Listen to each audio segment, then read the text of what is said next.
It's really concerning seeing how things are unfolding after Donald Trump's hush money trial. I mean, it's getting kind of crazy out there. In the wake of Donald Trump's conviction, a disturbing trend has been witnessed. His supporters taking to social media to issue threats against those involved in the legal process. This kind of behavior is not only reckless but poses a clear and dangerous threat to the very fabric of our justice system.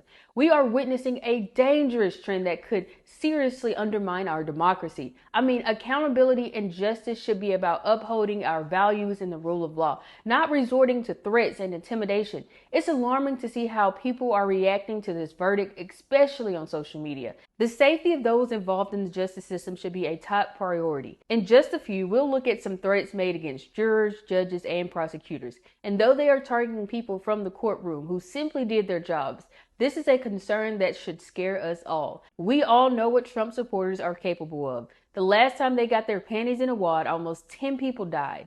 When emotions run high, it's easy to get caught up in the moment and say things we might regret later. But we need to remember that our words have power, and they can either contribute to a constructive dialogue or inflame tensions further.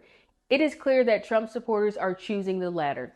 During the trial, Donald Trump was quick to address his supporters, whining about being held accountable for his actions. Now, however, when the need for true leadership is so critical, his silence is deafening. This is a moment where words matter, where the absence of condemnation can be construed as complicity.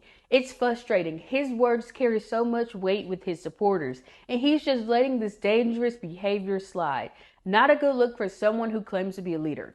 All right, let's look at those posts that hint that another January 6th could be in the works. Advanced Democracy, a nonprofit focused on public interest research, pointed out that there has been a noticeable increase in social media posts containing violent language targeting New York Judge Juan Merchan and Manhattan District Attorney Alvin Bragg. Get this, some of these posts even shared what was claimed to be Bragg's home address.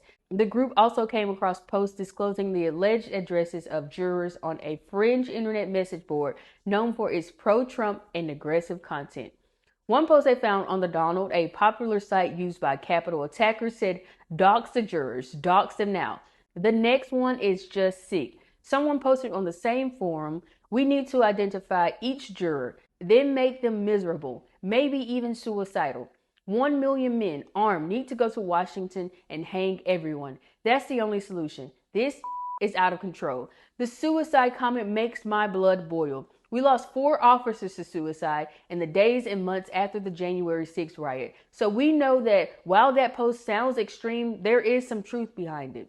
On Truth Social, someone posted, "I hope every juror is doxxed and they pay for what they have done. May God strike them dead. We will on November 5th and they will pay." The jurors did nothing wrong. We all heard the evidence. His supporters knew he was guilty before he stepped foot in that courtroom. Blaming his guilt on jurors is a low blow. There was a post by a Proud Boy chapter that called for war. Another chapter posted, "Now you understand. To save our nation, you must fight," referring to fascist dictator Francisco Franco of Spain. These post-conviction threats are pretty scary for a few reasons.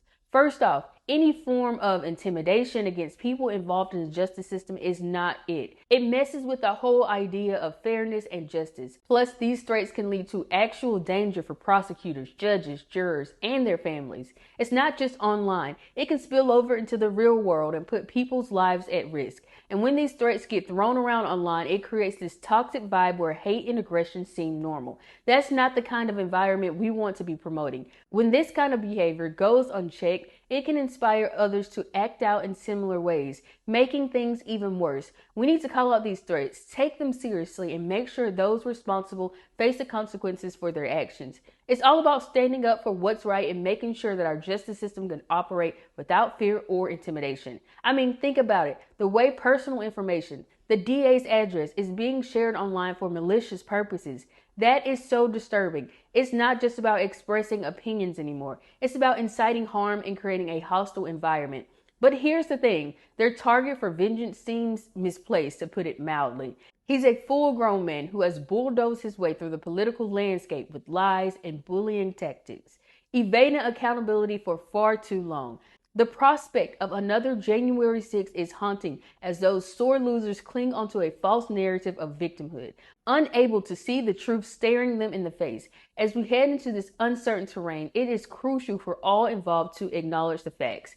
Trump needs to face the consequences of his actions, and his supporters must come to terms with the reality of who he truly is, a man unworthy of the blind defense they've offered him.